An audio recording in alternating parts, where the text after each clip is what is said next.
Bonjour à tous. Merci beaucoup pour cette invitation, chers organisateurs. C'est pour moi un grand plaisir d'être ici, vraiment. Ça fait à peu près 10 ans que je ne suis pas revenu dans ces locaux. La dernière fois que je suis venu ici, c'était au tout début de ma thèse, quand je venais d'avoir mon allocation de moniteur normalien à l'époque. Ça n'existe plus, ça ne s'appelle plus comme ça. Et donc, c'est forcément étrange de revenir ici aujourd'hui pour essayer de vous parler de ce qu'est la thèse, parce que à la fois, ce n'est pas si loin pour moi, et à la fois, c'est déjà un autre monde.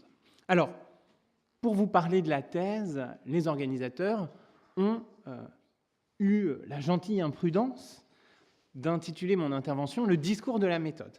Alors, ce que j'ai fait, du coup, quand j'ai vu le programme sortir, j'ai moi-même ressorti le discours de la méthode de ma bibliothèque. J'ai étudié cet ouvrage en terminale, en philosophie. Je faisais des études scientifiques, spécialisées dans les mathématiques, et donc on faisait de l'épistémologie des sciences, on étudiait Descartes, la physique, tout ça.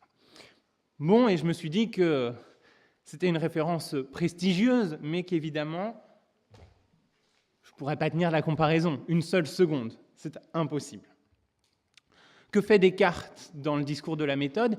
Il expose son parcours intellectuel de façon rétrospective. Et l'un des apports forts, c'est celui de remettre en cause les méthodes qu'il a lui-même reçues, la méthode scolastique principalement, celle de l'enseignement qu'il a reçu, pour l'opposer à la philosophie nouvelle qu'il propose. Et s'il y a un seul point de rapprochement entre ce que je vais vous dire et le discours de la méthode de Descartes, ce serait celui-ci, celui de la nécessité de dépasser les méthodes majoritairement enseignées dans la formation des futurs chercheurs en droit, en économie, en gestion, on en reparlera. Et je pense que vous êtes dans un lieu privilégié ici pour pouvoir dépasser les chemins tout tracés de la pensée. Vous allez voir, je vais vous inviter à un voyage, ce qui nous ramène d'ailleurs à Descartes. Pour comprendre son discours de la méthode, il est nécessaire d'intégrer l'importance du voyage dans la formation et dans les conclusions de la pensée de Descartes. Descartes quitte la France à 22 ans, il parcourt l'Europe pendant près de 10 ans, il s'arrête dans les Provinces-Unies où il change sans cesse de résidence et il quitte les Provinces-Unies pour s'embarquer pour la Suède où il meurt. Ce voyage, paradoxalement, lui sert à s'assurer une indépendance d'esprit par rapport aux fâcheux, aux sectaires de tous bords. C'est pour cela que Descartes pratique une sorte de vagabondage méthodique. Ces ruptures toujours recommencées procèdent d'une volonté de s'affranchir des idées reçues, de faire table rase des préjugés, des préventions, pour sauvegarder et mettre en œuvre ce qui est à ses yeux l'essentiel. La quête inlassable de certitude, capable de fonder un bon usage des passions, la sauvegarde de ce libre arbitre qui est la seule chose digne d'estime d'un être humain. En effet, il peut s'avérer utile, pour se lancer dans une activité intellectuelle d'envergure, de vivre aussi cet arrachement dans le quotidien même de son existence physique. Pas indispensable, mais ça peut être utile. Et la très forte incitation actuelle à inclure dans son parcours doctoral un aspect international, ce n'est pas qu'un effet de mode. Ce n'est pas qu'un effet de mode, ça répond à un souci méthodologique. Ce souci méthodologique, c'est le suivant, c'est la nécessité de s'extraire de son cadre de réflexion habitudinaire et de le confronter à d'autres méthodes, à d'autres idées. Et il n'y a rien de mieux pour cela que de se baigner dans une autre culture universitaire, intellectuelle. Cette invitation au voyage, elle est également formulée par les textes que je vous ai transmis pour lecture, j'espère que vous les avez lus, et j'espère qu'à partir de ces textes notamment, mais pas que, nous pourrons discuter longuement à l'issue de mon propos. Je vais donc essayer d'être relativement bref. Pour prendre un seul exemple, Pierre Dockès écrit dans l'introduction que je vous ai fournie que son livre, je le cite, est un voyage au long cours. Cette remarque s'étend à tout projet doctoral. La thèse doit être vue dès le départ comme un voyage au long cours. Ce voyage, c'est une aventure, en quelque sorte une chasse au trésor. Une chasse au trésor pour laquelle le thésard aventurier ne dispose que d'une carte incomplète. Il sait qu'un trésor se trouve potentiellement au loin, très loin, mais sans savoir exactement où, car si, dès le début, l'aventure est trop balisée, en tout cas, eh bien, il va appartenir à l'aventurier de tracer lui-même sa route et, pour cela, de défricher de nouveaux chemins. C'est donc un discours sur la méthode, ou de la chasse au trésor que je vais vous proposer. Vous voyez que l'ambition est ici beaucoup plus réduite que celle de Descartes. Néanmoins, à l'imitation du discours de Descartes, et loin des contraintes formelles de l'exposé juridique, mon propos est structuré en 6 parties. Oui, en 6 parties, lesquelles constituent, selon moi, les grandes étapes du voyage doctoral. La préparation du voyage, le départ à l'aventure, l'exploration de terres inconnues, la découverte du trésor, son exploitation, pour pouvoir s'offrir un embarquement vers de nouveaux horizons. Voilà le parcours que je vous propose de suivre en ma compagnie. Première étape, donc, la préparation. Se préparer à un voyage, c'est principalement choisir sa destination. Comme je l'ai rapidement évoqué, dans le voyage doctoral, la destination est au départ peu précise. Et pour moi, c'est un point essentiel. Le sujet de thèse, puisque c'est cela, la destination projetée, le sujet de thèse ne doit donner qu'un cap et non fixer un point d'arrivée déterminé. Le thésard aventurier ne peut en aucun cas connaître, avant même le départ, le point d'aboutissement du voyage doctoral. La thèse risquerait de ne servir à rien. Au mieux, ce qu'elle peut permettre, dans ce cas, c'est d'explorer de nouveaux chemins pour arriver à un endroit déjà connu. C'est déjà quelque chose, c'est déjà un apport. Mais on se prive, a priori, dès le départ, de découvrir une terre inconnue. Or, la thèse, pour un chercheur, c'est le plus grand voyage, ou en tout cas, ça peut être le plus grand voyage d'un chercheur, celui pour lequel on doit avoir les plus grandes ambitions. Il faut être ambitieux, il faut avoir des ambitions pour sa thèse. Et quelle plus grande ambition qu'être le premier homme, la première femme à conquérir une terre vierge, ne serait-ce que par la pensée. Mon conseil, donc, si je dois formuler des conseils, c'est d'être ambitieux. Et surtout, choisir un sujet de thèse et penser un sujet de thèse qui ne présuppose pas son résultat. Certes, un sujet de thèse ne peut pas être qu'une formulation vague, je vous l'accorde. Mais ce qu'il doit faire, c'est offrir un cap. Voilà l'idée. Voilà dans quel esprit il faut penser son sujet de thèse. Et pour choisir un cap, il faut avoir consulté les guides existants. Pour le voyage doctoral, ces guides constituent l'outillage intellectuel nécessaire à l'écriture d'une thèse. Alors, malheureusement, le guide dont dispose le potentiel thésard est souvent très bref. Il se réduit à quelques lignes, quelques informations générales, un avertissement liminaire sur les dangers de la thèse, se limitant au strict nécessaire. Pourquoi ?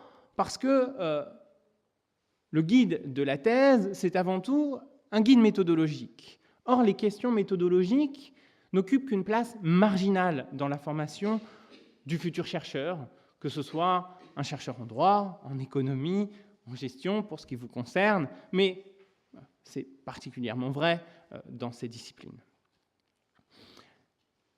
Les questions méthodologiques, pourtant, occupent une place première dans le travail de thèse, alors que ce dont dispose et ce que l'on donne aux potentiels doctorants, ce sont avant tout des connaissances techniques. Le potentiel doctorant maîtrise la matière, mais il ne sait que très rarement, comment celle-ci est produite.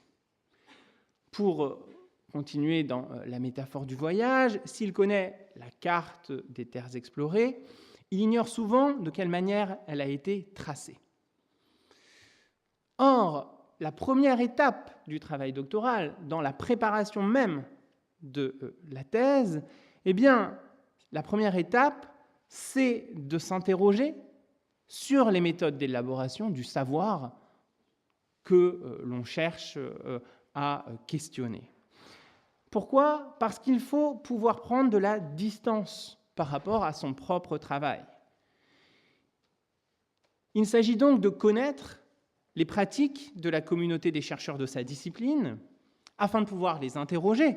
Ça ne veut pas dire les rejeter nécessairement, les questionner, mais aussi pour interroger ses propres pratiques. Malheureusement, le potentiel thésard se trouve sur ce point souvent dépourvu. Je vais simplement prendre l'exemple que je connais le mieux, celui de la formation juridique et de la recherche en droit. La formation juridique est extrêmement dogmatique, ultra spécialisée, assez fermée sur elle-même, et la doctrine juridique a quelques réticences pour les questions épistémologiques. Par conséquent, dans la formation que reçoit le juriste, il reçoit effectivement, souvent très bien, un savoir technique, pointu, très perfectionné, mais il s'interroge peu en réalité sur ce que c'est que penser le droit, réfléchir sur le droit, définir le droit, quels sont les contours du droit.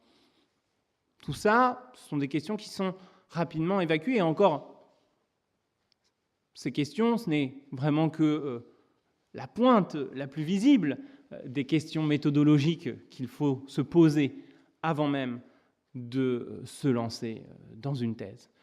Vous le savez mieux que moi, vous fréquentez les bancs des facultés de droit encore aujourd'hui. Moi, aujourd'hui, je suis de l'autre côté. J'essaye de faire un peu autrement. Je n'y arrive pas forcément toujours. Mais en tout cas, vous voyez, la plupart des enseignements que vous recevez eh bien, sont des enseignements où on vous donne de la connaissance brute, mais où on vous invite peu à réfléchir sur la manière dont cette connaissance a émergé, sur la manière dont elle est présentée, pourquoi on la présente ainsi et pas autrement. Est-ce qu'on pourrait la présenter autrement ? Est-ce qu'elle pourrait être autre ? Tout ça, ce sont des questions qu'on évacue. Le droit, c'est ça et c'est tout. D'accord. Et ça, c'est de ce cadre que le thésard doit s'échapper. Et je pense qu'ici, à l'ENS, dans votre département, vous avez une chance pour vous préparer au voyage doctoral, c'est le fait que ce décloisonnement, il est déjà en marche dans votre formation, puisque vous ne recevez pas qu'une formation juridique, mais aussi une formation en sciences économiques, en sciences de gestion, et que par conséquent, eh bien, cela ne peut que vous conduire un minimum à vous interroger sur les méthodes des uns et des autres, puisque vous avez des méthodes qui peuvent être différentes dans ces disciplines, eh bien, cela ne peut qu'aiguiser votre curiosité. Par conséquent, je pense que c'est une chance que la formation que vous recevez, en tout cas moi je l'ai vécu comme ça, j'espère que vous le vivez ainsi, et qu'il faut que dans votre formation, dès maintenant, vous pensiez les liens entre ces disciplines, que vous ne pensiez pas en juriste quand vous faites du droit, en économiste quand vous faites de l'économie, en gestionnaire quand vous faites de la gestion. Mais que lorsque vous faites du droit, vous pensiez en juriste, en économiste, en gestionnaire. Lorsque vous faites de l'économie, vous pensiez en juriste, en économiste, en gestionnaire. Quand vous faites de la gestion, que vous pensiez en juriste, en économiste, en gestionnaire, tout le temps. Et c'est comme ça que vous pourrez faire naître des choses intéressantes. Et je pense qu'alors, à la sortie de l'ENS, 3e, 4e année, vous serez prêt pour le grand départ, c'est la 2e étape, le départ. Le départ, c'est le projet de thèse, une fois qu'il est rédigé, c'est la carte incomplète dont dispose le thésard aventurier, et ce départ, il est relativement balisé. Le projet de thèse donne les premiers jalons, les premiers points de passage de la thèse. Alors, il faut que ce départ soit quand même déjà balisé, d'autant plus aujourd'hui que désormais la durée du voyage est étroitement contrainte. La thèse, c'est un voyage au long cours, mais on cherche actuellement, depuis déjà un certain nombre d'années, à raccourcir ce voyage. Vous allez entrer dans un système dans lequel on va vous demander de faire une thèse en 3 ans.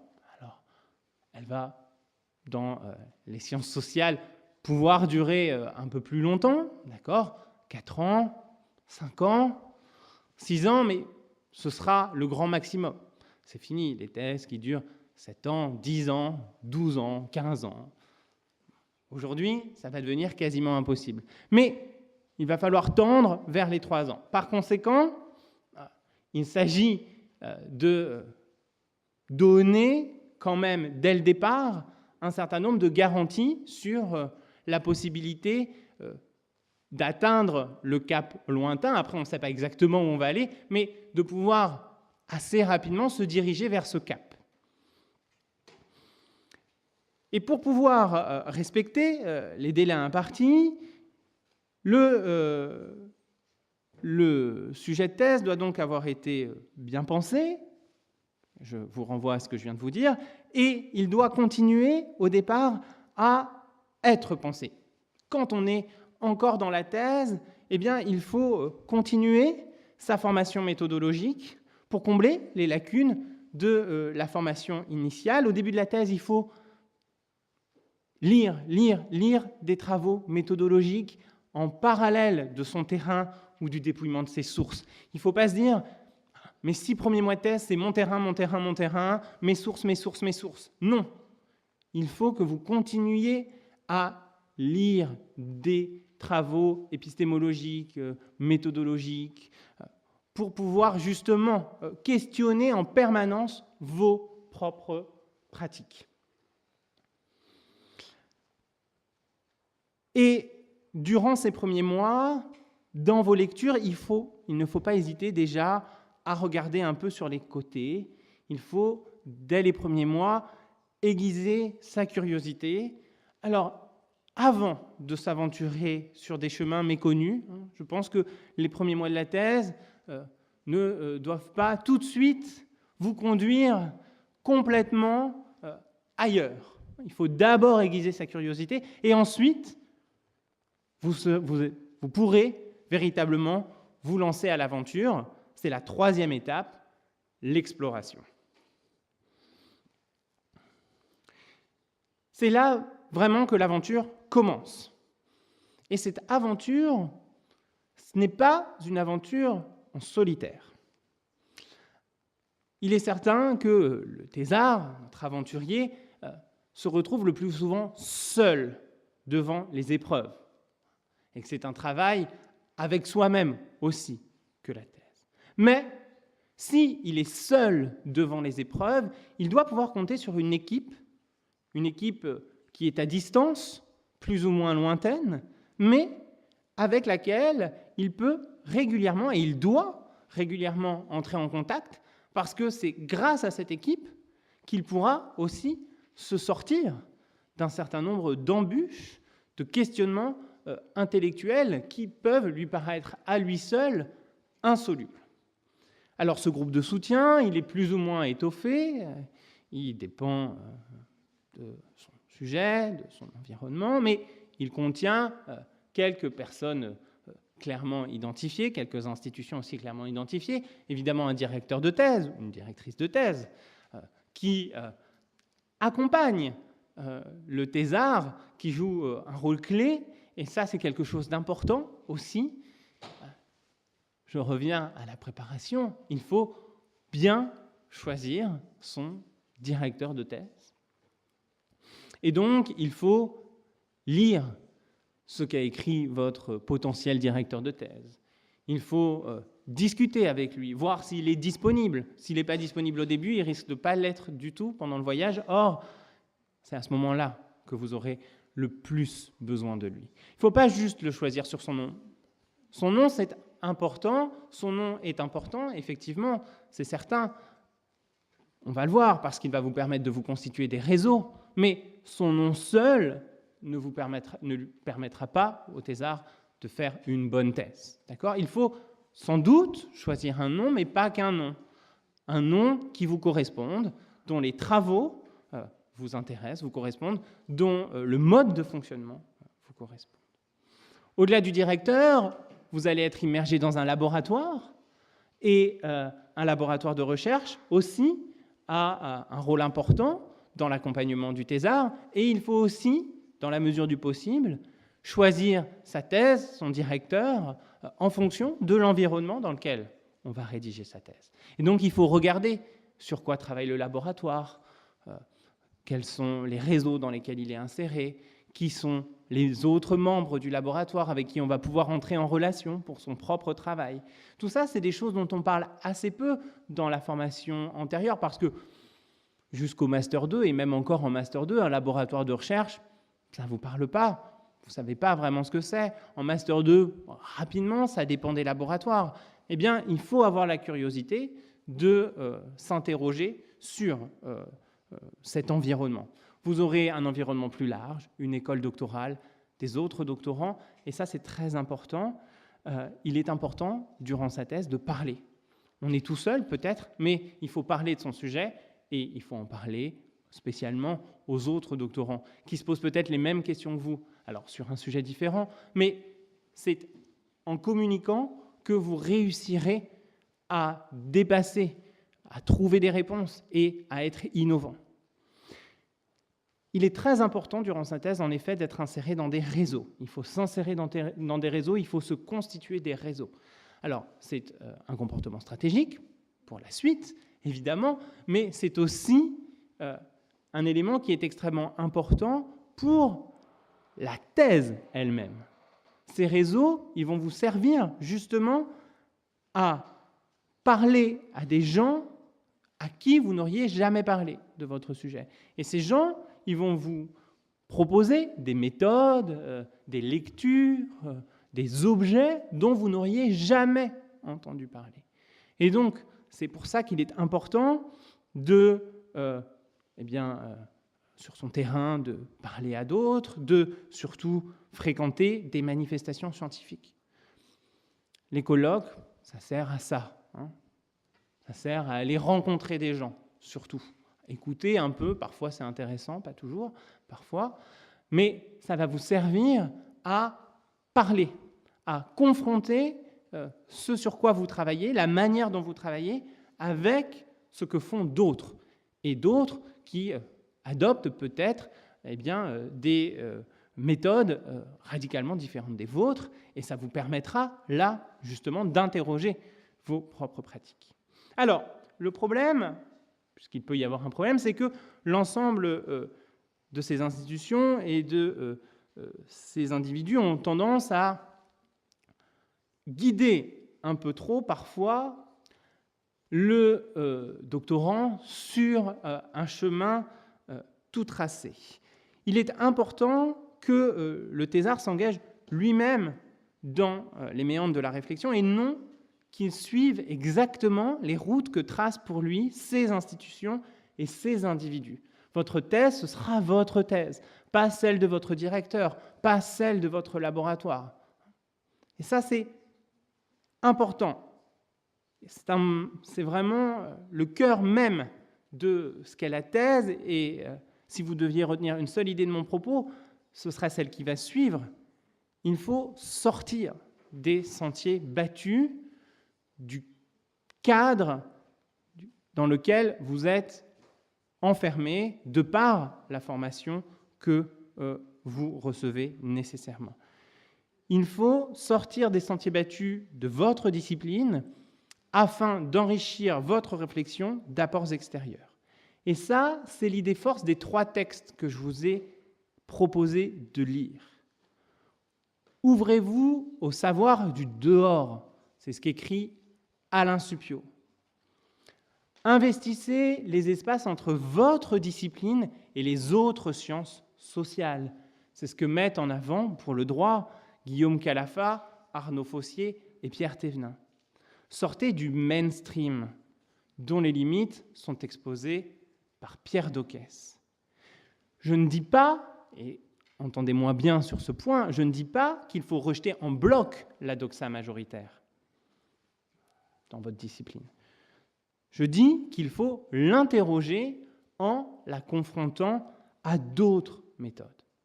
Il n'existe pas une seule manière de penser le droit, il n'existe pas une seule manière de penser l'économie, il n'existe pas une seule manière de penser le management. Et encore, je ne devrais même pas formuler ainsi ma proposition. Il faut faire éclater ce que vous appelez, ce qu'on appelle le droit, l'économie, la gestion, pour les reconstruire ensuite dans votre thèse, sans doute, avec des propositions intéressantes, nouvelles, innovantes. Et vraiment, contrairement à la formation qu'on peut recevoir, dans les facultés de droit, par exemple, il n'y a pas une seule manière d'envisager le droit. Lisez ce qu'écrivent, il y a tout un tas de références dans le papier de Calafa, Fossier et Thévenin, ce qu'écrivent des sociologues, des anthropologues, qui ne sont pas juristes, des historiens qui ne sont pas juristes sur le droit. Alors lisez aussi des sociologues du droit, des juristes qui mettent en œuvre les méthodes des sciences sociales, d'accord, des historiens du droit, qui écrivent des choses intéressantes parfois. Mais lisez aussi des gens qui ne sont pas juristes, des gens qui ne sont pas économistes, mais qui s'intéressent à ces questions. Investissez ces interstices, ces fameux espaces mis en avant par les articles que je vous ai proposé de lire. Ça peut paraître effrayant de partir à l'inconnu, de remettre en cause ce qu'on pensait être si bien établi, et pourtant c'est ça l'intérêt d'une thèse. Une thèse nécessite de se perdre. Parce que pour aller à un endroit inconnu, au moins passer par des chemins inconnus, eh bien, il faut faire un moment fausse route, se confronter à des impasses, être obligé de faire demi-tour. C'est rien, c'est normal, c'est le prix même de la découverte, et donc d'une bonne thèse, et je devrais dire d'une vraie thèse. Si vous ne laissez aucune place à l'inconnu, au doute, au risque, vous allez produire une pensée sans profondeur. Le problème, c'est que l'institution universitaire ne favorise que rarement cette prise de risque. Et je pense qu'ici, vous jouissez d'un privilège. Ce privilège, c'est d'être normalien. Il faut saisir ce privilège. Grâce à l'étiquette, le réseau, les diplômes que vous allez acquérir ici, vous allez disposer d'un parachute doré pour sauter dans le vide de la thèse. Déjà, pour ceux, par exemple, d'entre vous qui passent l'agrégation, qui réussissent le concours de l'agrégation, vous n'aurez aucune crainte de vous retrouver sans emploi. D'accord, La peur du thésard, c'est qu'à la fin de la thèse, il n'y ait rien. Ça arrive souvent, effectivement. Bon. Au moins, déjà, vous avez la garantie d'un emploi. C'est incroyable. C'est déjà ça. Et puis, vous disposez d'un réseau qui, depuis mon époque, s'est très largement densifié, dans le secteur public, dans le secteur privé, qui vous permettra de démultiplier vos opportunités et de valoriser peut-être autrement votre thèse. Et puis, pour vous lancer dans l'aventure, vous allez arriver auprès d'un directeur, auprès d'un laboratoire, dans une formation, en étant normalien. Et on vous regardera différemment. Soyez conscient de ça. Vraiment, vraiment, vraiment. On va vous regarder différemment avec un a priori positif. Saisissez cet a priori positif pour être le plus ambitieux possible, pour prendre des risques. Il faut prendre des risques. Il ne faut pas jouer petit. Non, c'est ridicule dans votre situation. Au contraire, d'accord ? La stratégie pour vous, je pense, vraiment, eh bien, c'est celle-ci. D'oser prendre des risques parce que vous avez un énorme parachute derrière vous. Et donc, grâce à ce parachute, il est moins effrayant de se jeter dans l'inconnu et donc il est plus facile de trouver quelque chose de nouveau. C'est la 4e étape, la découverte. Et ne vous inquiétez pas, je vais être de plus en plus bref. 4e étape, la découverte. Si tout se passe bien, si l'exploration est bien menée, notre thésard aventurier va découvrir un trésor. Ce trésor, c'est sa thèse. La thèse, c'est quelque chose. Il faut en avoir une. La thèse, ce n'est pas une synthèse. La thèse, ce n'est pas le sujet de thèse. C'est autre chose. Si la thèse, c'est le sujet de thèse, alors c'est sans doute qu'il n'y a pas de thèse. Le sujet de thèse, ce n'était que le point de départ. Si le sujet de thèse, c'est la thèse, eh bien, c'est que vous avez suivi un chemin tracé d'avance et que, globalement, sans doute, il n'y a pas d'idée nouvelle. Il faut apporter de la connaissance. C'est ça la fonction de la thèse. La thèse ajoute de la connaissance à une connaissance déjà existante. En s'appuyant sur la connaissance existante, elle va apporter une nouvelle brique à l'édifice de la connaissance. Ça, c'est très dur, évidemment, puisque on va vous demander de penser par vous-même et que l'institution universitaire, la formation universitaire, vous laisse peu, avant de vous lancer dans la thèse, d'occasion réelle, vraiment, de penser par vous-même, de produire vous-même le savoir. Il va falloir affirmer quelque chose que personne avant n'a affirmé ou n'a affirmé de cette manière. Et ça, c'est décisif. Il faut que vous fassiez ça dans votre thèse. Si vous n'avez rien à proposer de nouveau, alors c'est qu'il y a un problème, c'est que vous n'avez pas de thèse. Il faut avoir une thèse et il faut la défendre. Pour cela, il faut qu'elle soit pertinente. Et on en revient aux questions méthodologiques du départ. Cette pertinence, vous pourrez en particulier la mesurer grâce à la confrontation des méthodes. Il est important de se justifier et il est important de maîtriser la manière dont vous êtes arrivé à cette thèse, puisque c'est sur ça qu'on pourra remettre en cause votre thèse. Vous montrez que le chemin par lequel vous y êtes arrivé est biaisé. Donc, c'est à vous d'être le plus solide sur ce point. Il faut avoir une thèse, il faut pouvoir la défendre, et une fois que vous l'avez, il faut l'exploiter. C'est la 5e étape. 5e étape, l'exploitation. Une fois le trésor découvert, notre thésard va devoir le mettre à profit. C'est la valorisation de la thèse. En matière doctorale, il est inutile de thésauriser. La thèse est faite pour porter des fruits. Comme je vous l'ai dit, la thèse est une production de connaissances qui s'ajoute à des connaissances existantes. Et elle va servir elle-même à produire de nouvelles connaissances grâce à son partage. Il faut donc la partager au mieux pour qu'elle soit le plus frugifère possible pour vous, pour la communauté des chercheurs, pour la société dans son ensemble. Et cela suppose, pour notre thésard aventurier, de mettre un terme à l'aventure. il faut qu'il change de statut, toujours être un voyageur, mais du statut de thésard aventurier, il va passer à celui de docteur conquérant. C'est une vraie mue qui peut être vécue dans sa chair et qui nécessite la réussite de 2 grandes étapes, l'écriture de la thèse, stricto sensu, et la soutenance de la thèse. L'écriture, c'est dur. Écrire une thèse, c'est difficile. Il faut s'y préparer. Il faut s'y préparer, bien s'y préparer. Le tout n'est pas d'avoir une idée, le tout est de bien la faire passer, de bien la défendre.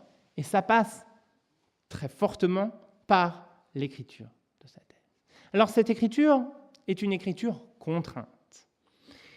Il va falloir ici respecter un certain nombre de codes, un certain nombre de contraintes. Alors vous allez me dire, vous vous contredisez par rapport à ce que vous nous avez dit tout à l'heure. Non, pas vraiment. Ces codes et ces contraintes, il faut les connaître, il faut les prendre pour ce qu'elles sont, pour ce qu'ils sont. Des codes, des contraintes. Ce n'est pas une fin en soi. D'accord. Il faut les respecter pour se faire accepter dans la communauté des chercheurs. Mais les mettre en œuvre, ça ne veut pas dire ne pas les questionner, ne pas en montrer les limites, ne pas s'en affranchir à certains moments. Pas tout le temps, pas dans toute la thèse, sinon personne ne va pouvoir vous suivre. D'accord ? Vous pourrez le faire après. Mais dans la thèse, il y a quelques marqueurs qu'il vous faudra respecter et qu'il est important d'avoir intégrés. D'accord ? Les avoir intégrés, mais vraiment en les questionnant. Le plan en 2 parties, par exemple, pour les juristes. Est-ce qu'on est vraiment obligé dans une thèse de faire un plan en 2 parties ? J'en doute. Mais si vous choisissez un plan en 3 parties, alors il faudra le justifier et montrer pourquoi un plan en 2 parties n'était pas possible. Et si vous fondez dans le moule de ce plan en 2 parties, alors il faudra que vous ayez conscience aussi de toutes les limites de ce choix. D'accord ? Tout ça, c'est très important. Mais c'est pour ça qu'il faut aussi s'être préparé très en amont à cette écriture. Et donc bien connaître les pratiques de son champ disciplinaire. Une fois la thèse écrite, il faudra la soutenir, il faut s'y préparer aussi. Et puis surtout, ce sera mon seul conseil sur la soutenance, parce que ça c'est très loin, il faut vivre pleinement ce moment. Un moment fantastique, qui peut être difficile, puisqu'on est passé au grill, mais qui est l'aboutissement véritable du travail de thèse. Et donc, il faut en profiter. C'est la fin d'une grande aventure, mais ce n'est pas la fin du voyage. Maintenant que notre thésard aventurier est devenu docteur conquérant, il doit encore continuer son voyage. Il doit continuer à exploiter sa thèse s'il a pour ambition de s'offrir de nouveaux trésors. La valorisation de la thèse, c'est en effet le principal moyen de décrocher une carrière académique, et je pense que la plupart de ceux ici qui veulent faire une thèse ambitionnent une carrière académique qui s'obtient par la voie de la qualification en fonction de maître de conférence ou dans nos disciplines, l'économie désormais mise à part, par la voie de l'agrégation de l'enseignement supérieur. Et donc, l'écriture de la thèse, la valorisation post-écriture sont des moments essentiels pour la qualification, pour l'obtention d'un poste de maître de conférence, pour la réussite à l'agrégation, avec tous les éléments précédents. Et vous voyez donc ici que, avec ces éléments sur la carrière, que la thèse n'est pas un point d'arrivée. Elle n'est que le premier voyage d'un long périple qu'est la carrière d'un chercheur. Ce qui nous amène à notre 6e et dernière étape. 6e étape, le nouveau départ. Une fois la thèse achevée, il faut se préparer à de nouveaux voyages. Et aujourd'hui, ceci se succède à un rythme très rapide. Et pour casser le rythme, je souhaiterais terminer ce discours de la méthode de la chasse au trésor par une anecdote. Hier, quand je suis arrivé à Rennes, je me suis accordé un petit pèlerinage sur les traces de ma jeunesse perdue. Ce pèlerinage m'a conduit à mon petit studio de la rue Gurvan, au centre commercial Les Trois Soleils, à la crêperie de la rue Vasselot, place du Parlement. Mais surtout, ce petit pèlerinage m'a conduit chez Le Fayère. Et au hasard des rayonnages de la librairie, j'ai acheté cet ouvrage. J'ai le ticket de caisse pour prouver la véracité de l'anecdote. Faire profession d'historien de Patrick Boucheron. De retour à l'hôtel, je me mets à le feuilleter et en particulier, je m'intéresse au 4e chapitre qui est intitulé « Ville, pouvoir, mémoire. Comment je me suis disputé avec ma thèse ». Et j'y ai lu le passage suivant que je vais vous lire. Il est un peu long, mais il est passionnant. Tous ces thèmes se retrouvent dans la thèse de doctorat que je soutenais voici 15 ans et qui fut publiée en 1998 sous le titre « Le pouvoir de bâtir, politique édilitaire et pouvoir princier à Milan au XIVe et XVe siècle ». Je n'ai nulle intention ici d'y revenir pour en critiquer les insuffisances ou en corriger les naïvetés, encore moins pour récapituler ces quelques apports éventuels. Je tenterai en revanche un exercice plus délicat, mais je l'espère moins vain. Comprendre la manière dont on peine souvent à se défaire de sa propre thèse, continuant longtemps après l'avoir écrite à en bégayer quelques bribes, sans songer à vérifier si l'on y croit encore, et retardant le moment de les mettre à l'épreuve d'un examen critique. Celui-ci passant justement par une mise au jour de ses motivations réelles, enfouies sous l'épaisse couche des discours convenus d'auto-justification, et qui renvoient souvent à un certain appel du présent d'alors. L'institution universitaire favorise d'une certaine manière l'étirement de cette période cotonneuse en incitant, de manière parfaitement légitime, le jeune docteur à publier sous diverses formes les résultats de ses recherches au moment précis où celui-ci est de plus en plus accaparé par son enseignement et souvent désireux de s'y dévouer totalement pour rattraper le temps perdu de ses années de solitude. De là, des carrières qui commencent immédiatement sur le mode d'une suractivité fiévreuse et de moins en moins réfléchie, ce fut mon cas, bien entendu, et qui peuvent d'ailleurs s'y installer définitivement. Faut-il d'ailleurs que les universitaires aient accumulé du remords social pour singer ainsi un monde du travail très souvent fantasmé, faisant du surmenage une sorte d'obligation professionnelle et oubliant qu'il reste évidemment le plus sûr moyen d'émousser rapidement l'inventivité intellectuelle. Jamais à court d'idées pour aggraver les problèmes qui se posent, l'administration bureaucratique de la recherche a trouvé une parade infaillible pour réduire la durée de cette période critique dans la productivité des travailleurs du sens. On demandera aux doctorants de planifier, si possible avant d'avoir achevé la rédaction de leur thèse, un post-doc qui leur permettra de sauter allègrement ce mauvais pas en passant vite à autre chose. Mais si cette autre chose est prévisible, si on peut le bricoler en même temps que sa thèse ou peu après, en faisant l'économie de cette désagréable période d'incertitude et de découragement, c'est tout simplement qu'il est parfaitement insignifiant. Cela suppose notamment de rédiger sa thèse et non de l'écrire. C'est-à-dire de s'épargner le risque d'être mené là où on ne s'attendait pas à aller, mais de s'y retrouver pourtant, en compagnie d'auteurs insoupçonnés, de questions inaperçues, de carrefours imprévus. Si l'on ne se laisse surprendre par rien ni personne, si le chien aboie et la caravane passe, alors peut-on être sûr de produire une pensée impeccablement inoffensive. Dès lors, vous le voyez, si vous ne voulez pas produire une pensée impeccablement inoffensive, il faut se lancer dans cette chasse au trésor pendant la thèse, après la thèse. En effet, d'infinis trésors restent à conquérir pour le chercheur qui fait profession d'aventurier. Alors, chers élèves, mon conseil sera le suivant: partez à l'aventure. Je vous remercie.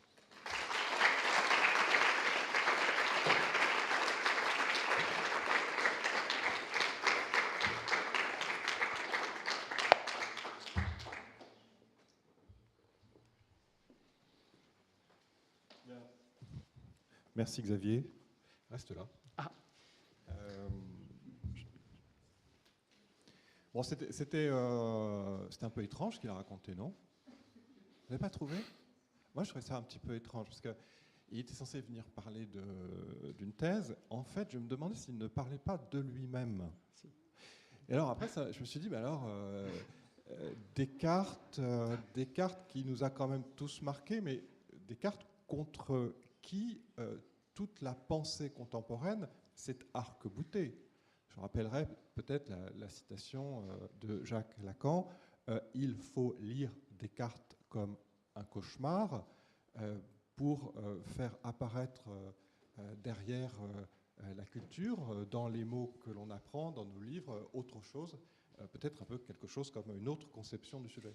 Donc en fait, on avait l'impression que ce que tu suggérais, c'est que derrière une thèse, il y avait l'homme avec sa subjectivité, son corps, son histoire. Est-ce que c'est un peu ça? Évidemment. Voilà. C'est bien, bon, finalement, j'ai bien suivi. Alors, je pense que je ne sais pas comment vous avez reçu un tel discours. Est-ce que c'est un petit peu nouveau? Est-ce que c'est pas nouveau?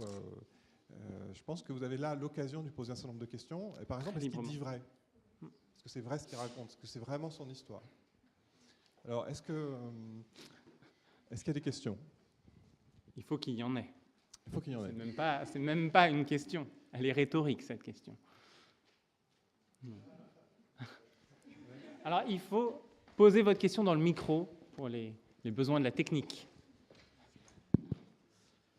Merci pour votre intervention. Ma question, elle est née en fait lorsque j'ai lu les documents, particulièrement sur Alain Suppiot, dont j'ai suivi avec attention les cours au Collège de France, Oui. dont j'ai cru comprendre qu'il est un peu juste naturaliste. Oui. Et ma question vient derrière, elle est de se demander si derrière la thèse il y a un objet, sans doute, mais est-ce que l'objet préexiste à la thèse? Et ça fait référence à des questions qu'on se pose en économie, où on se demande si les agrégats qu'on observe ont un sens en dehors de l'observation. Donc ma question, c'est est-ce que l'objet de notre sujet existe en dehors du sujet? Je ne sais pas si c'est bien formulé, mais...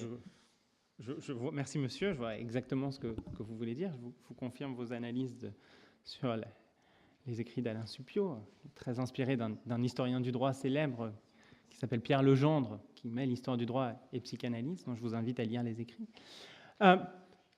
Cette question, c'est la question, une des grandes questions du thésard lui-même. Est-ce que c'est lui qui construit son objet lorsqu'il rédige, écrit sa thèse, d'accord, ou est-ce qu'il ne fait que décrire quelque chose qui existe? Alors ça, c'est un problème philosophique fondamental qu'il appartient à chacun de trancher dans son parcours intellectuel, en fonction de ses lectures. Je ne peux pas répondre pour vous, je ne peux pas donner une réponse générale. Voilà, c'est un puissant fond dans lequel il est compliqué de se jeter, parce que ça nous emmènerait à des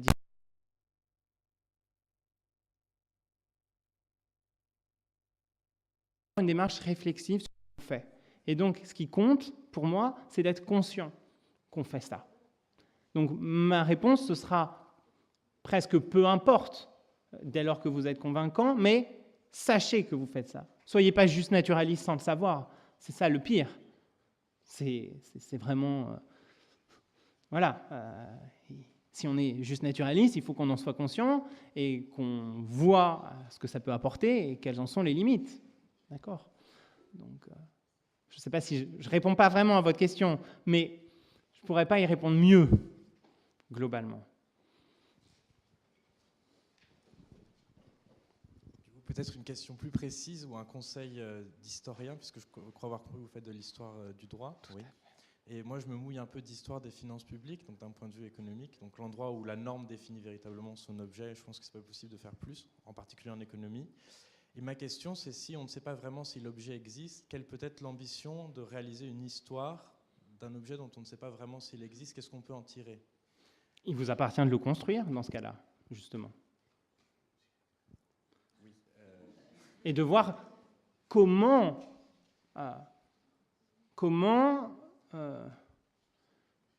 quels ont été les mécanismes à l'œuvre, pas que les mécanismes d'ailleurs, mais à l'œuvre dans le processus d'émergence de ce que vous étudiez, qui n'est peut-être pas encore pleinement constitué, si c'est un objet non existant, mais néanmoins dont vous pouvez percevoir des traces de vie, d'existence, eh bien, ça va être ça, votre travail, en quelque sorte. Je pense. En tout cas, il vous appartient d'être créatif. Donc, n'ayez pas peur de travailler sur quelque chose qui n'existe pas, ou en tout cas dont on vous dit qu'il n'existe pas. À vous d'essayer eh bien, de le découvrir. C'était mon idée. Après, parfois, malheureusement, on ne trouve pas grand-chose. Et dans ce cas-là, il faut se poser des questions pour essayer de trouver autre chose, si la première quête a été infructueuse. Mais dès lors que vous réfléchissez, vous finirez par trouver quelque chose. Oui, bonjour. Alice Monica, déjà merci beaucoup pour cette intervention qu'on a rarement l'occasion d'entendre justement à la faculté de droit. Donc moi je prépare un projet de thèse en droit et j'ai une question, même si j'ai ma réponse assez personnelle sur la question, je voulais entendre la vôtre. Lorsque j'ai présenté mon projet de thèse à différents chercheurs et à ma directrice de thèse, la première question de ma directrice de thèse était de me demander ce que je voulais faire avec cette thèse. Sous-entendu que si je souhaitais enseigner, il fallait que j'oriente ma thèse d'une certaine manière. Si je souhaitais enseigner en France, d'une certaine manière, et à l'étranger, d'une autre manière, et si je voulais enseigner en France, à l'étranger, ce serait difficile. Donc ça, c'est la première chose.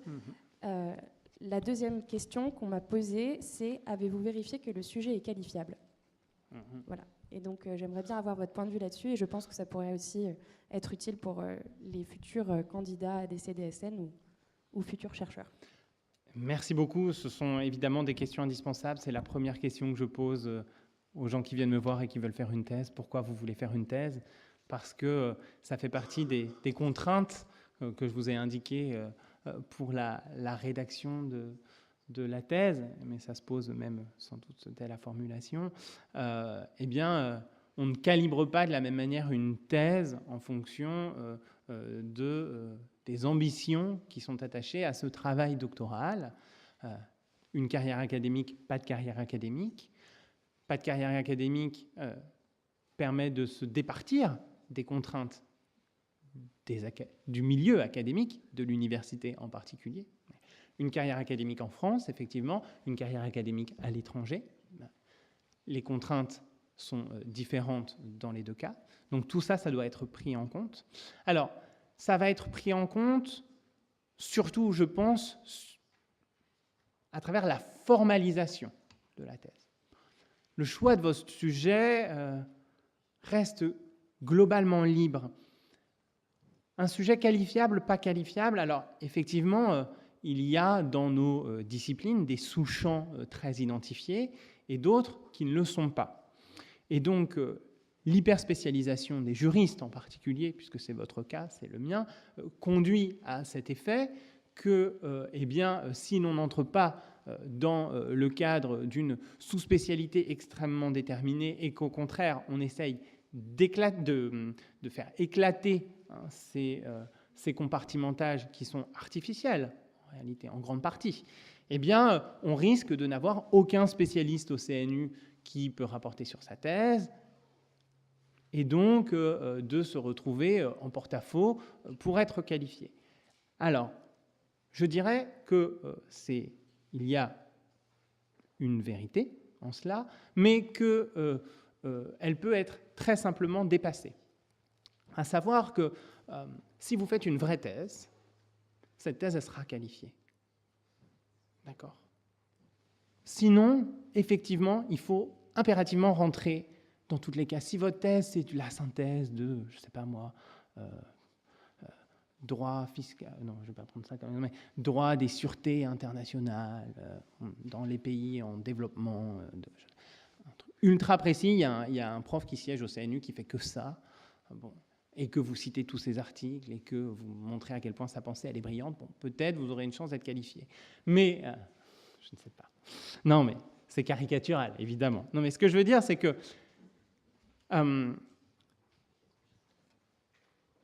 si vous choisissez un sujet qui peut déstabiliser par rapport à la manière dont sont posés généralement les sujets de thèse en droit, il vous appartiendra au moment de la formalisation, donc de l'écriture de votre thèse, d'envoyer un certain nombre de signaux à la communauté académique qui montreront que vous faites bien une thèse de droit. D'accord ? Ça, c'est effectivement, c'est important et c'est incontournable. D'accord ? Mais le seul fait que votre sujet soit novateur, que votre sujet sorte des compartimentages disciplinaires stricts, ne peut pas être un argument de non-qualification. Alors, je ne peux pas vous dire que ça n'arrive pas, d'accord ? Que des sujets un peu déstabilisants, eh bien, effectivement, suscitent des discussions au CNU sur leur qualification. Néanmoins, je suis convaincu que vous, en particulier, compte tenu, parce qu'on ne regarde pas que la thèse au CNU, compte tenu de votre curriculum vitae, eh bien, ces questions, elles seront plus secondaires aussi. Et on mettra en avant, justement, cette faculté de dépassement. Du coup, je rajouterais juste une petite chose. Et ça, c'est plutôt un conseil pour la thèse. Justement, quand on a envie, par exemple, d'enseigner et qu'on envisage cette qualification, et comme vous l'avez dit, notamment en droit, désolé pour les autres disciplines, mais Bon, je parle de cette discipline-là, il y a une doxa majoritaire très forte et la discipline est très formalisée dans la méthode. Et lorsqu'on mène son cheminement intellectuel, on va prendre un exemple tout bête, mais par exemple, si notre cheminement intellectuel nous nécessiterait de mener une réflexion en 3 parties, imaginons. Parce que c'est vraiment pertinent et c'est comme ça qu'il faudrait mener la réflexion, mais qu'on sait très bien qu'il faut faire un plan en 2 parties parce que c'est ce qu'il faut faire et qu'on prend un risque inutile à proposer un plan en 3 parties dans notre thèse. Comment, quand on est doctorant et qu'on est face, bon là c'est une petite question, mais face à des dilemmes comme ça par rapport à ce qui nous paraît être le plus pertinent et le plus intelligent, le plus intéressant aussi, et ce qu'on attendrait de nous. Alors, de plusieurs éléments de réponse à cette question. Par exemple, il y a 3 parties dans ma thèse. Il n'y a que 2 parties. Il y a un chapitre préliminaire. Et puis ensuite, il y a 2 parties. D'accord ? Mais il y a formellement 2 parties dans ma thèse. C'est un exemple. Ensuite, je pense que l'important, c'est la justification et la défense de sa thèse. Alors, votre directeur vous donnera des conseils qui sont des bons conseils, normalement, d'accord ? Mais qui restent des conseils généraux. Parce que votre directeur n'est pas spécialiste de votre sujet, vous êtes le seul spécialiste de votre sujet. Et si vous arrivez à convaincre votre directeur de la pertinence de votre plan, en 3 parties, je pense que vous êtes à même de convaincre l'ensemble de la communauté des chercheurs. Ça, c'est un premier point. Si vous n'êtes pas en mesure de convaincre votre directeur, alors, soit que c'est que votre directeur est très inscrit dans un mode de pensée déterminé et qu'il fallait peut-être le choisir en fonction de vos propres appétences, soit que votre justification ne tient pas. D'accord ? Parce qu'il ne faut pas prendre vos directeurs pour un idiot. Il réfléchit quand même, un minimum. Il a lu pas mal de choses. Donc ça, déjà, c'est un premier test. Et il faut écouter les conseils de son directeur. Après, c'est votre thèse. Vous en faites ce que vous voulez. Alors déjà, il pourra s'opposer à votre soutenance. Ça, c'est un moyen de contrainte. Et puis après, surtout, bon, s'il vous laisse soutenir et que on vous montre que votre plan en 3 parties ne tient pas la route, ce sera, alors que votre directeur vous a prévenu, ce sera votre responsabilité. Néanmoins, c'est votre choix, il faut faire vos choix. Vous avez le droit de ne pas être d'accord avec votre directeur aussi. Bon, sur le plan, c'est compliqué, souvent quand même. Le plan, c'est un point où je pense qu'il faut avoir un accord avec son directeur. Pas forcément à la virgule près, mais sur la structuration du plan, ça me paraît compliqué. Ça, c'est un deuxième élément. Et le troisième élément que je voulais vous donner m'échappe. Il y avait une sous-question à votre question, non ? Sur le dilemme qu'on peut rencontrer quand on veut faire quelque chose qu'on pense être pertinent, et ce qu'on attend de nous, et comment résoudre ça dans la... Alors, deux choses. Ce que je vous disais, c'est qu'effectivement, c'est un travail solitaire, mais que vous n'êtes pas seul. Et donc, il faut en parler. Parlez-en. Parlez-en de ce genre de problème. Parlez-en aux autres doctorants. Parlez-en à d'autres membres du laboratoire pour voir comment vous pourriez peut-être le dépasser. Peut-être que vous-même, vous êtes enfermé et que la communication avec votre directeur, sur ce point-là, elle bute si ça ne marche pas avec votre directeur. Vous avez maintenant des comités de suivi. Alors, les comités de suivi... normalement, ne s'intéresse pas trop au fond, mais ça peut quand même être l'occasion d'en parler, hein, ça peut être un cadre. Et ça vous permettra aussi, justement, d'avoir des arguments et de ne pas rester seul avec vos dilemmes. Et vous verrez que vous n'êtes pas si marginal que ça, aussi. Ça, c'est important. On se dit toujours, ah oui, moi, je ne pense pas comme les autres, ou personne ne me comprend. À la thèse, il n'y a que moi qui comprends mon sujet. Vous verrez que vos questions, d'autres sont passés par là avant, ils sont aussi, et que du coup, vous trouverez dans la discussion des moyens de dépasser ces dilemmes. Et puis, il faut aussi raison garder. Hein. C'est pas, on se détend, ça se passera bien. Voilà, il y a des moments d'angoisse, des moments de perte des repères, de questionnement fort sur soi. Mais la thèse, c'est quand même, et surtout, avant tout, une grande jouissance intellectuelle. D'accord. Et surtout quand ça fait un certain temps qu'on l'a fini, on se rend compte que la jouissance intellectuelle de la thèse, on a du mal à la retrouver après. Donc profitez de cette jouissance intellectuelle qui est celle de la thèse. Plus que penser aux contraintes, il faut penser aussi à tout ce que ça apporte de bon. Merci. Je vous en prie. Est-ce que je peux poser une question ? Moi, j'ai l'impression qu'il y a un petit paradoxe dans la façon dont tu présentes les choses. À la fois, il y a manifestement le conseil du respect de la forme, et en même temps, il ne faut pas l'oublier, tu as à de nombreuses reprises invité à une très grande liberté dans le fond. Alors, ça me fait penser à quelque chose. La définition que Gilles Deleuze donne de la culture, c'est la territorialité. Quand on refait toujours la même chose, ça fait culture, hein, ça m'évoque l'université. Mais en même temps, il dit c'est aussi le voyage, le désir de ne pas refaire la même chose. Quitter, c'est toute ta métaphore du voyage, quitter. Bon. Et c'est ce que tu viens d'évoquer, la notion de désir. Pour penser, il faut simplement désirer, être, etc. Et donc tu resitues ça dans ton parcours personnel, la question du sujet. Alors, il y a une tension. On va faire juste un petit exemple de cette tension. Il y a des contraintes territoriales de répétition académique. Il y a une invitation à penser. On va faire un exemple. On va demander aux élèves de licence qui ont reçu tes 3 travaux il y a 3 semaines avec une quasi-injonction de les lire pour réagir. Moi, je suis persuadé qu'ils ne l'ont pas lu. Je suis persuadé qu'ils ne l'ont pas lu parce qu'ils sont pris dans la territorialité, c'est-à-dire la répétition de l'enseignement méthodologique, et que, alors que le fond de la question, c'est-à-dire apprendre à penser, c'est-à-dire traverser les champs pour avoir une vraie pensée autonome, ils ne se sont pas rendus compte qu'il y avait cette nécessité. Donc on peut peut-être poser leur question, les élèves de licence, combien ont lu les 3 articles qui lui étaient adressés ? Oui ? Oui ? Oui ? Donc cette contrainte, c'est-à-dire que c'est un vrai message, ça. C'est-à-dire que si donc tu es en train de dire qu'il faut respecter la territorialité, la disciplinarité, les cours, mais je pense qu'ici, ils sont fortement respectés. En revanche, on a certaines personnes qui sont dans la thèse qui sont en train de vous dire, c'est un peu le sens de la question, quand on a une pensée singulière, comment ça va se passer ? Merci. 2 points.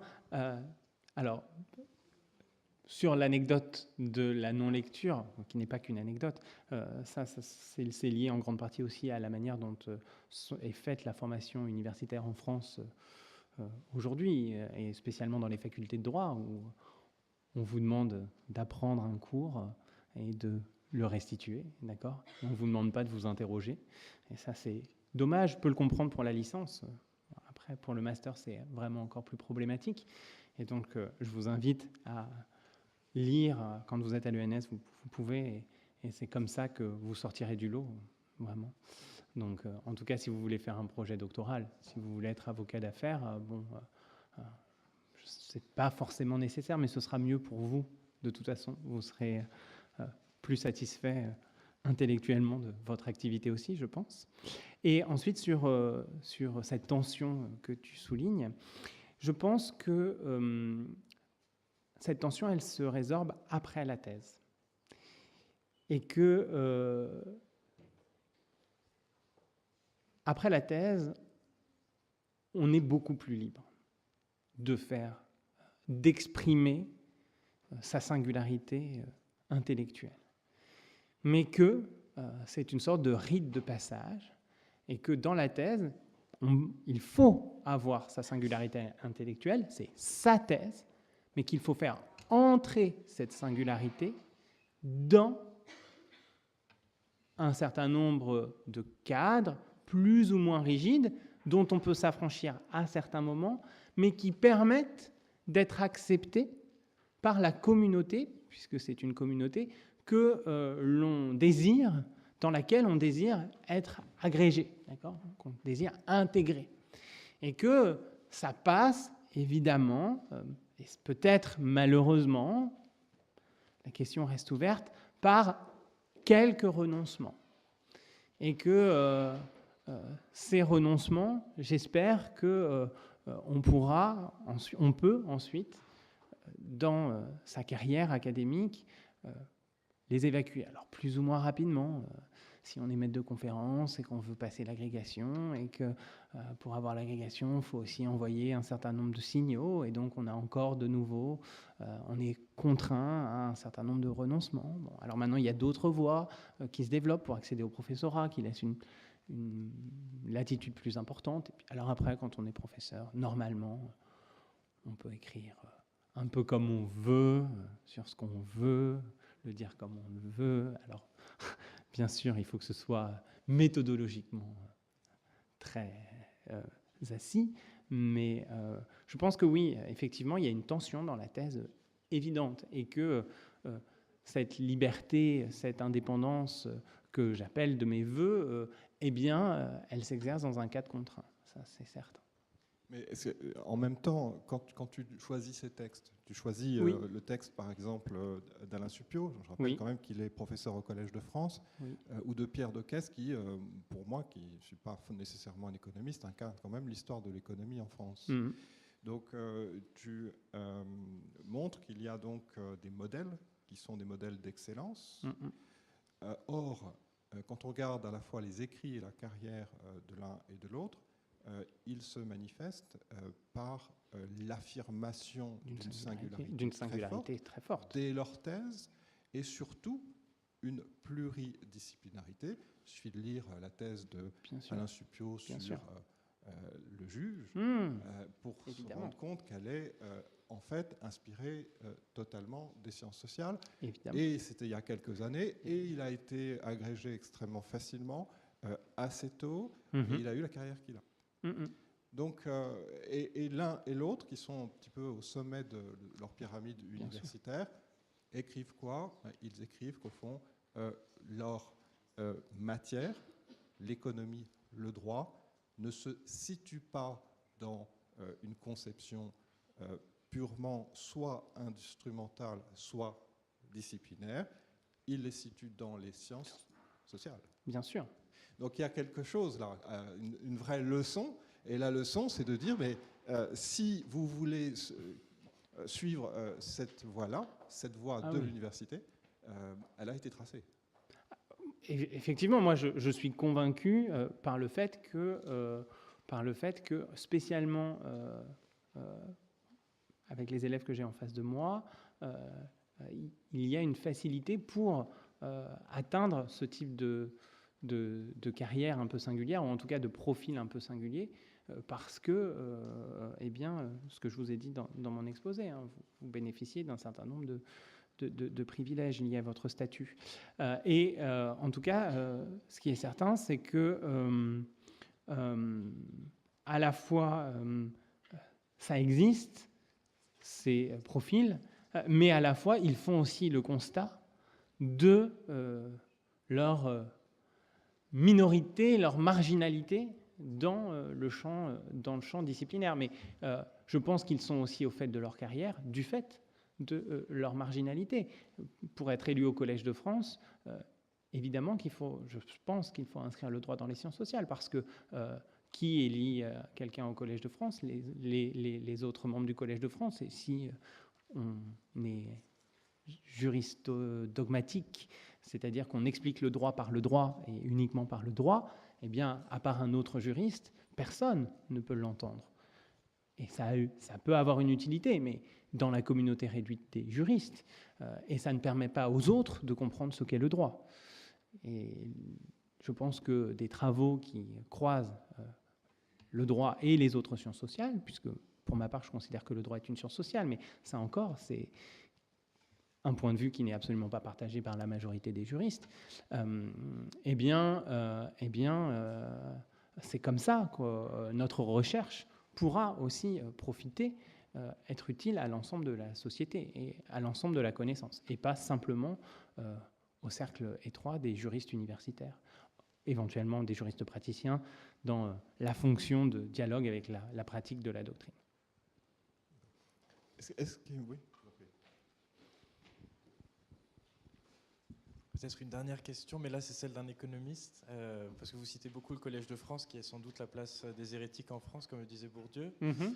Mais en économie, si on regarde, c'est Philippe Aghion, et lui, il n'a plus rien du tout d'un marginal. Mm-hmm. Et ma question, elle est, comment est-ce qu'on fait en économie pour se démarquer, outre la question de la formalisation, qui n'est qu'une manière de dire autre chose, ce qu'on pourrait dire en le parlant.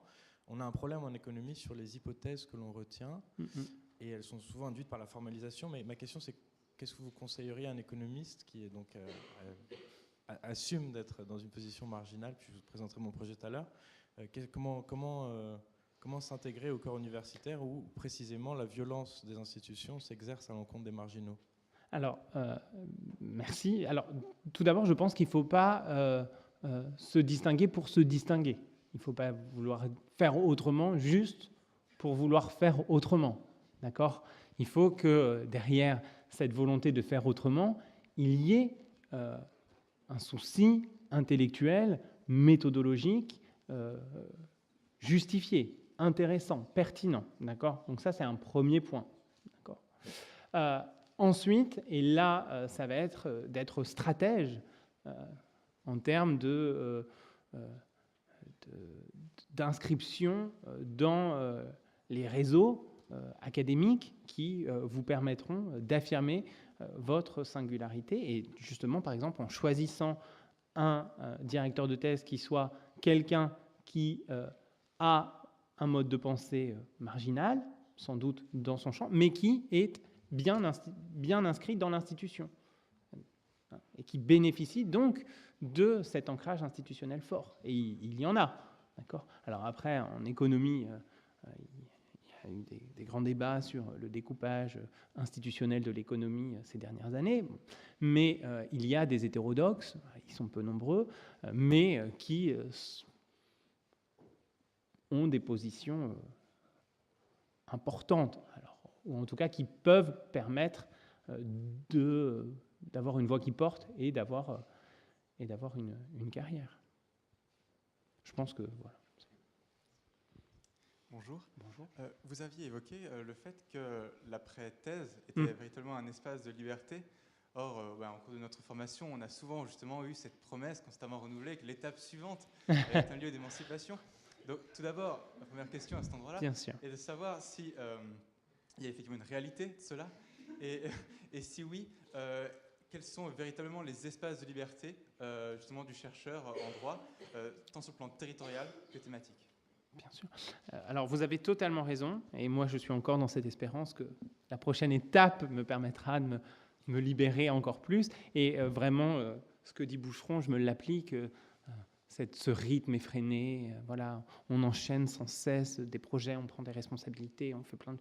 Et du coup, j'ai régulièrement le sentiment d'un essoufflement intellectuel, de ne plus avoir le temps de penser. Néanmoins, il y a des espaces de liberté. Et l'après-thèse, alors je vais encore parler de moi, c'est cool. Mais par exemple, j'ai fait complètement autre chose dans mon projet postdoctoral. J'ai intégré l'École nationale des chartes. Je me suis mis à faire de l'histoire pour de vrai. Je ne suis pas du tout historien de formation. Voilà, j'ai fait de l'histoire du livre, j'ai lu plein de choses qui n'avaient rien à voir avec le droit. J'ai suivi des séminaires, des formations qui n'avaient rien à voir avec le droit. Je n'ai pas participé à la campagne de recrutement de maîtres de conférences pour pouvoir me consacrer à ce travail. Voilà, donc cette liberté, on peut, et ça n'a absolument pas empêché ma carrière de se développer. L'année d'après, j'ai été agrégé.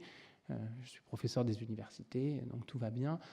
On peut s'accorder des espaces de liberté, je pense quand même fort, mais je pouvais aussi me le permettre parce que ma thèse avait été bien accueillie par le monde académique, voilà, j'avais des opportunités qui s'ouvraient et j'ai saisi celle-ci, typiquement. Mais il existe évidemment des espaces. Et après, vous avez quand même, et ça c'est certain, la liberté de mener la carrière que vous souhaitez ensuite quand vous êtes universitaire. C'est un choix véritable. Voilà. Vous pourrez, ça reste encore un choix. Vous pourrez publier plus ou moins, vouloir écrire que des petits articles, ou vous consacrer à l'écriture d'un gros ouvrage. Voilà. Vous serez libre. Il y a des contraintes, bien sûr, il y a des contraintes. On est évalué, il y a la progression de la carrière, mais c'est marginal. Ça joue à la marge. En tout cas, au moins une fois qu'on est prof, qu'on est PU.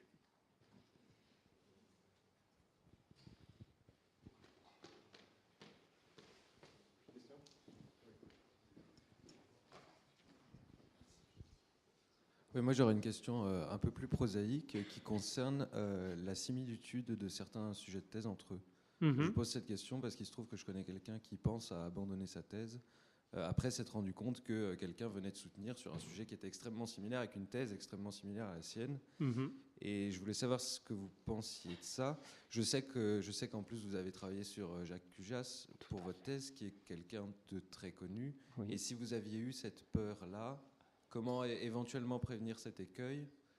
Et d'autant plus qu'on sait qu'il y a des modes en droit, il y a souvent des sujets qui commencent à être abordés en même temps par un certain nombre de doctorants.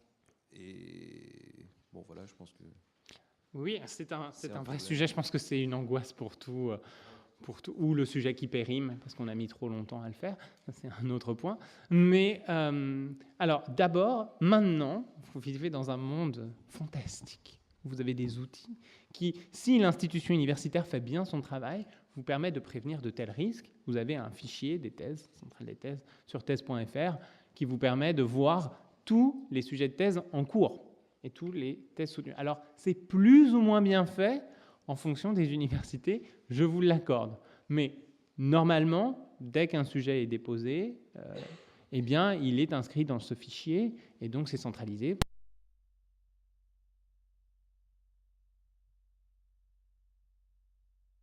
Ça fait 6 mois que vous faites votre thèse, vous retapez, et puis vous voyez si quelqu'un s'est inscrit la même année que vous sur son sujet. Ensuite, c'est aussi, et sans doute avant tout, le travail de votre directeur de thèse. Votre directeur de thèse est censé vous donner un sujet qui couvre un champ qu'il connaît, même s'il n'en est pas nécessairement... il n'est pas spécialiste de votre sujet précisément, ce sujet s'inscrit dans un domaine qu'il connaît. S'il s'inscrit dans un domaine qu'il connaît, c'est que lui-même est au courant de l'actualité de la recherche. D'accord ? Et donc qu'il échange avec ses collègues qui travaillent sur ces thématiques, qu'il participe à des colloques, qu'il publie dans des ouvrages sur ces questions, et donc qu'il va être amené à savoir que eh bien, son collègue, on est quand même dans un tout petit milieu, hein, a posé un sujet similaire, approchant.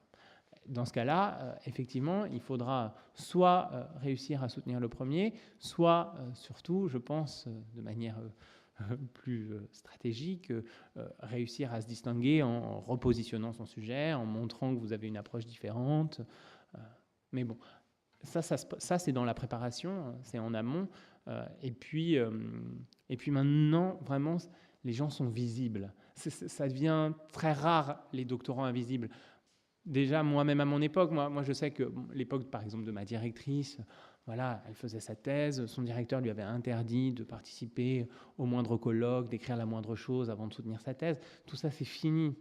Aujourd'hui, les doctorants participent, et c'est bien, activement au projet de recherche, à la recherche. Donc, ce sont des choses qui, normalement, sortent rapidement et dont vous vous rendrez compte rapidement dans votre parcours doctoral.